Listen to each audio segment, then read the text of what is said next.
नमस्कार, मेरा नाम आशुतोष कुमार गोस्वामी है और हमारे इस चैनल बागमती गुरुकुल पे आप सबों का स्वागत है। देखिए, आज के सेशन में हम लोग इंस्टॉलमेंट टाइप का जो क्वेश्चंस है वो पढ़ेंगे, यानी कि कंपाउंड इंटरेस्ट जब हम पढ़ रहे हैं तो बहुत अलग अलग तरीके का क्वेश्चंस पढ़े। आज हम लोग इंस्टॉलमेंट वाला क्वेश्चंस पढ़ेंगे। जैसे आप मोबाइल खरीदते हैं तो आपको ईएमआई आता है, ठीक है ना।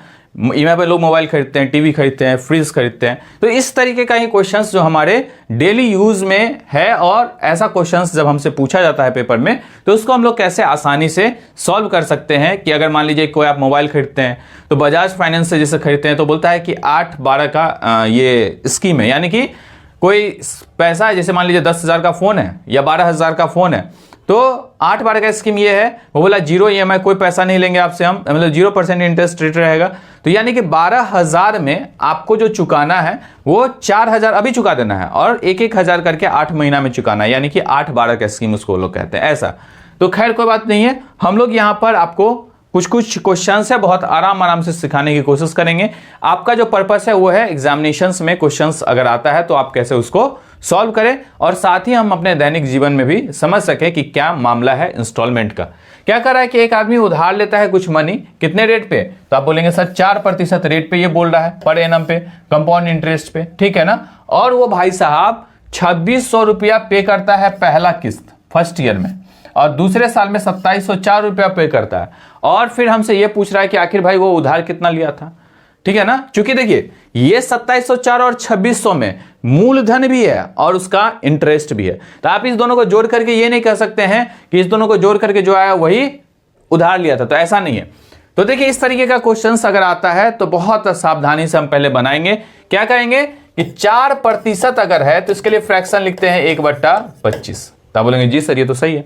इसका मतलब है कोई चीज 25 से 26 हो जाता होगा एक साल में, ठीक है। अगले साल में यही चीज 625 से 676 हो जाता होगा। अब बोलेंगे सही बात है।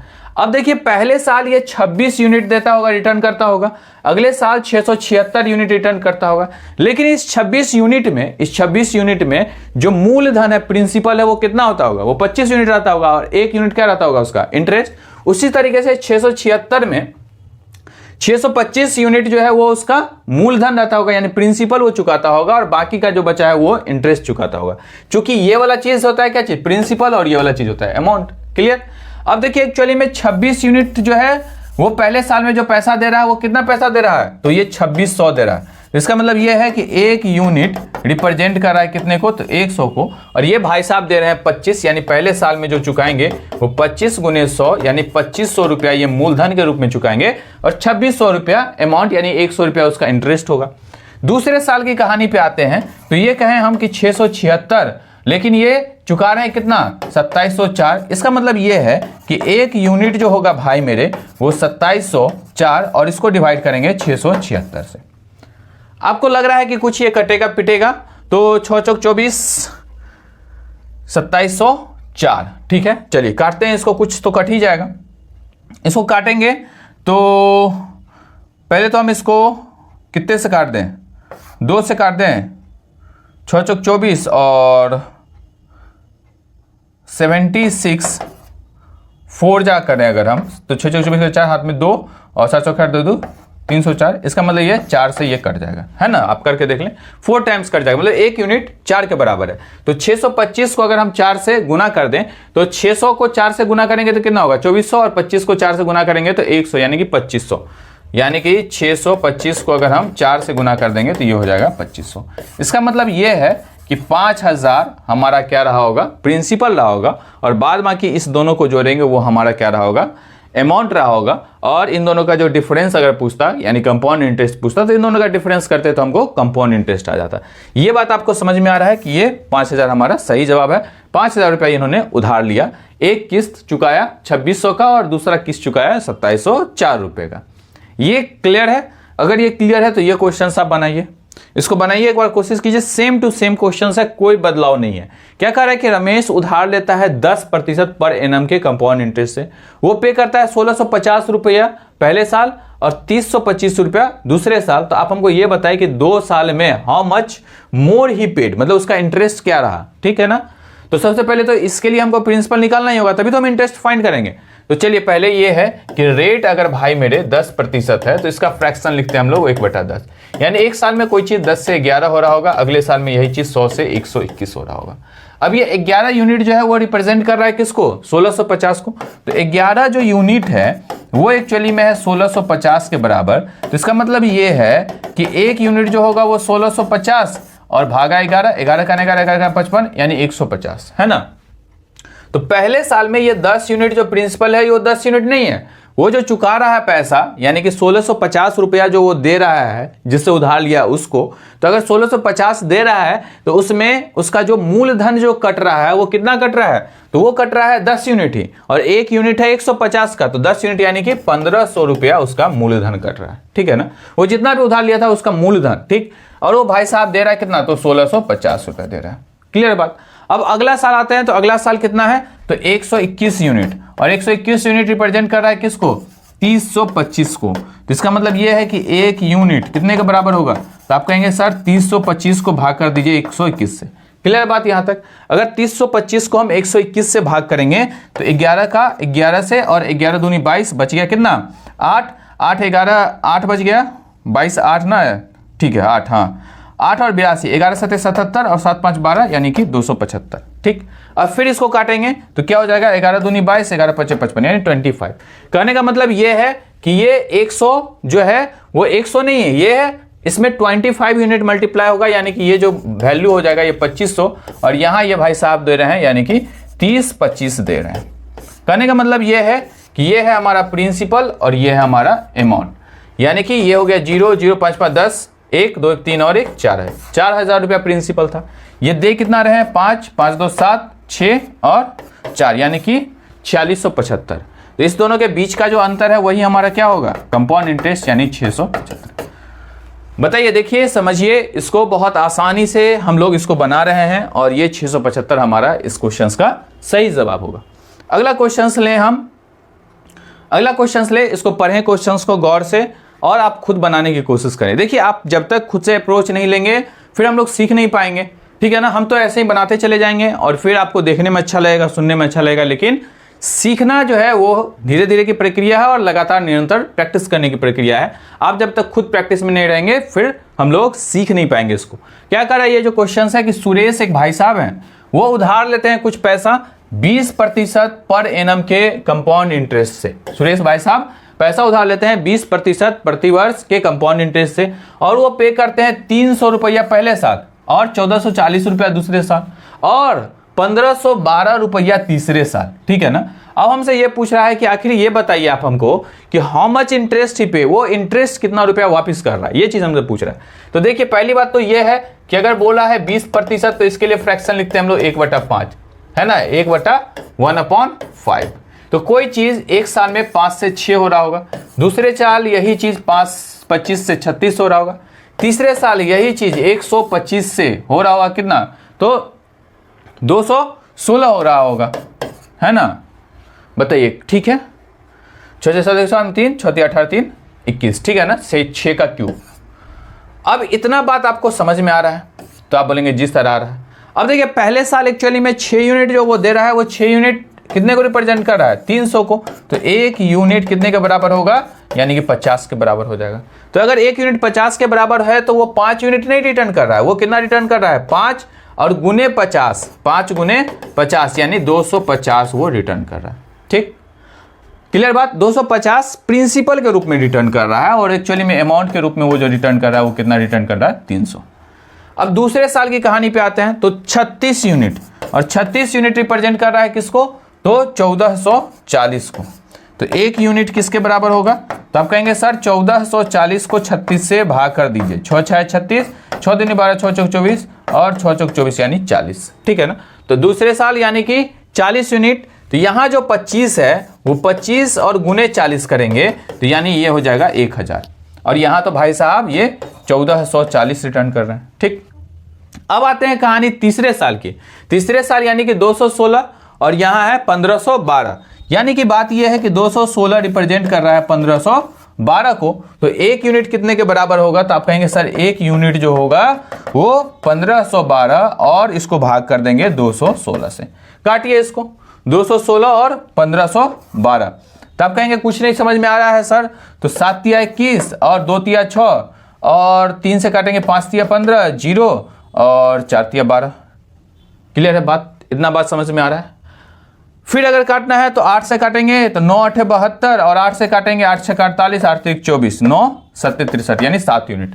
तो ये 7 यूनिट है। तो इसका मतलब ये है कि 125 और गुने 7 कर दें। 125 को 7 से गुना करेंगे यानी 100 को 7 से गुना करेंगे, 725 को गुना करेंगे तो यानी कि 175, यानी कि 7 और 1 875।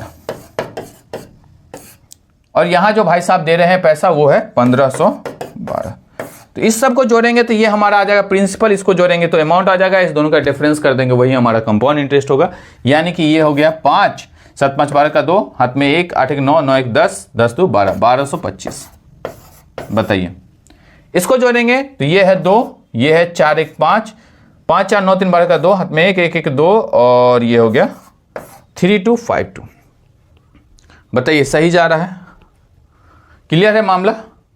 इसको घटाएंगे तो यानी कि 7 5 12, तो ये वाला जो ऑप्शन है वो हमारा सही होगा, क्योंकि एक ही में 7 है तो ये ऑप्शन सही होगा। आप घटा लेंगे, ये जो उत्तर है वो 1127 आएगा।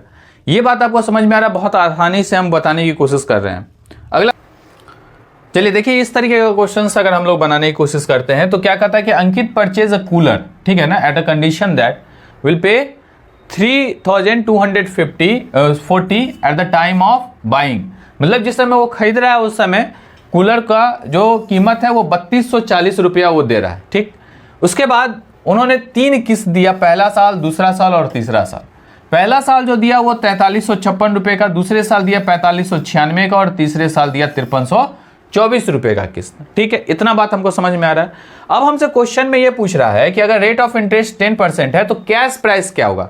कैश प्राइस का मतलब नगद मूल्य क्या होगा? अगर मान लीजिए वो इंस्टॉलमेंट नहीं बनवाता तो आपको कैश प्राइस क्या देना पड़ता है, ये हमसे पूछ रहा है। तो आइए इसको बनाने की कोशिश करते हैं। तो सबसे पहला बात ये है कि अगर रेट हमको दिया है भाई 10%, तो 10% मतलब 1/10। तो कोई चीज 10 से कितना हो जा रहा है? 11 एक साल में। दूसरे साल में 100 से हो जाएगा 121, दूसरे साल में 100 से कितना हो जाएगा? 121 हो जाएगा, ठीक। और तीसरे साल में 1000 से हो जाएगा 1331। इतना बात हमको समझ में आ रहा है। अब देखिए 10 से अगर 11 हो जा रहा है तो 11 यूनिट एक्चुअली में रिप्रेजेंट कर रहा है किसको? 4356 को, 4356 को। तो इसका मतलब ये है कि 1 यूनिट जो होगा वो किसके बराबर होगा? तो 4356 इसको डिवाइड कर देंगे कितने से? 11 से। 11 तिया 33, बच गया कितना? 10।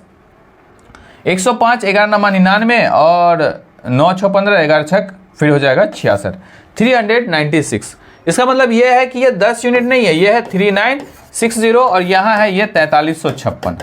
क्लियर बात? अब दूसरे साल क्या कहानी है? 121 यूनिट रिटर्न कर रहा है। तो 121 यूनिट रिप्रेजेंट कर रहा है 4596 को। देखिए 121 यूनिट रिप्रेजेंट कर रहा है 4596 को, यानी 1 यूनिट कितना होगा? तो 4596 को 121 से भाग देंगे, यानी कि ये जो कटेगा वो होता है 38। तो इसका मतलब ये है कि 38 अगर हम करें तो ये 3800 ये रिटर्न हम कर रहे हैं, और यहाँ जो 45 दे रहे हैं हम वो 4596 रुपया दे रहे हैं। क्लियर है बात? इतना बात आपको समझ में आ रहा है? इसको थोड़ा मिटा रहे हैं। अब देखिए तीसरे साल 1331 यूनिट रिटर्न कर रहा है। कितना रिटर्न कर रहा है? 1331 यूनिट रिटर्न कर रहा है। तो 1331 जो है वो रिप्रेजेंट कर रहा है किसको? 1331 रिप्रेजेंट कर रहा है 5324 को। तो इसका मतलब यह है कि 1 यूनिट जो होगा वो कितना होगा? 5324 डिवाइड बाय 1331। इसको काटेंगे तो ये 4 टाइम्स कट जाता है, ठीक है ना। तो अगर ये 4 टाइम्स कट जाता है तो मतलब तीसरे साल ये 4000 रुपया प्रिंसिपल के रूप में रिटर्न कर रहा होगा, और यहाँ जो वो रिटर्न कर रहा है 5324। देखिए इस तीनों को जोड़ेंगे तो ये क्या हो जाएगा? इस तीनों को जोड़ेंगे तो ये हो जाएगा अमाउंट, और ये जो है ये है तीनों का प्रिंसिपल, ठीक है। तो इसको जोड़े तो ये 6 0, ये हो गया 6, ये 9 8 17 का 7, हाथ में 1 1 1 4 1 5 5 3 8 8 3 11 11 760, ठीक। और इसमें और क्या जुड़ेगा? ये पैसा, क्योंकि ये पैसा वो उसी समय दे रहा है जिस समय खरीद रहा है, तो यानी कि इसमें अगर हम जोड़ दे 3240 तो ये हो गया 0 6 10 का 0, हाथ में 1 7 2 9 1 10 का 0, हाथ में 1 3 4 और 1 5, यानी कि 15,000 रुपया उसका कीमत होगा। कैसा प्राइस? तो कैश प्राइस होगा। 15,000 क्या होगा? कैश प्राइस होगा। क्लियर है बात? समझ में आया? तीनों साल का निकालिए, फिर तीनों साल का प्रिंसिपल निकाले और उसको ऐड कर दिए। तो ये ऑप्शंस है। देखिए ये सब क्वेश्चंस जो है वो थोड़ा सा टाइम टेकिंग हो सकता है, लेकिन बेस्ट क्वेश्चंस है ईएमआई का, और ये एग्जामिनेशंस में जो मेंस लेवल का पेपर है जनरली उसमें पूछा जाता है। देखिए क्या कर रहा है कि एक लोन है, उसको अगर रिटर्न करना है, दो इक्वल अमाउंट में दे रहा है ईयरली, जो कि है 387 रुपया। ठीक है, अगर मान लीजिए rate of interest 5% per annum है, जो कंपाउंडेड एनुअली, तो पूछ रहा है टोटल इंटरेस्ट वो कितना रुपया दे रहा है। तो जैसे ही 5% है, जैसे ही 5% है तो हम समझ जाते हैं 5% मतलब 1/20। तो कोई चीज एक साल में 20 से 21 हो रहा होगा, अगले साल में यही चीज 400 से 441 हो रहा होगा। हमको दिया हुआ है 21 यूनिट, रिप्रेजेंट कर रहा है 387 को, तो यानी कि एक यूनिट जो होगा भाई वो 387 और बट्टा 21, 7 या 21, 7 से काटेंगे 7 चौक 28, 2 बचेगा, 7 चौक 28, 7 1 7, 3 से काटेंगे 3 1 3, 1 बच गया, 4 या 12, 7 या 21, 147। क्लियर है यहाँ तक? बताइए कोई दिक्कत परेशानी हमारे हिसाब से नहीं होनी चाहिए। अब अगर 147 है तो 147 को 20 से गुना करेंगे, तो 147 गुने 20 यानी कि 7 दूनी 14, हाथ में 1 1 1 2 4 4 8 और 1 9, और ये हो गया ये अमाउंट। ये प्रिंसिपल आया एक्चुअली में पहले साल का। अब दूसरे साल की कहानी अगर हम देखते हैं तो ये क्या कर रहा है, 441 रिप्रेजेंट कर रहा है 387 को, तो यानी कि एक यूनिट कितने के बराबर होगा, तो 387 डिवाइड बाय 441। बताइए ठीक है, 4 टाइम्स 441 को करेंगे तो 7 बार में ये जो है वो खत्म हो जाएगा, 7 टाइम्स में ये क्रॉस हो जाएगा, यानी कि 7 टाइम्स अगर क्रॉस हो जाएगा तो यानी कि ये हो जाएगा आपको 400 और गुने 7 यानी कि 2800।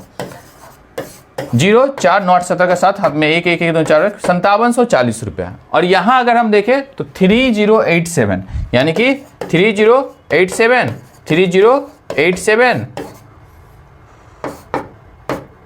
6174।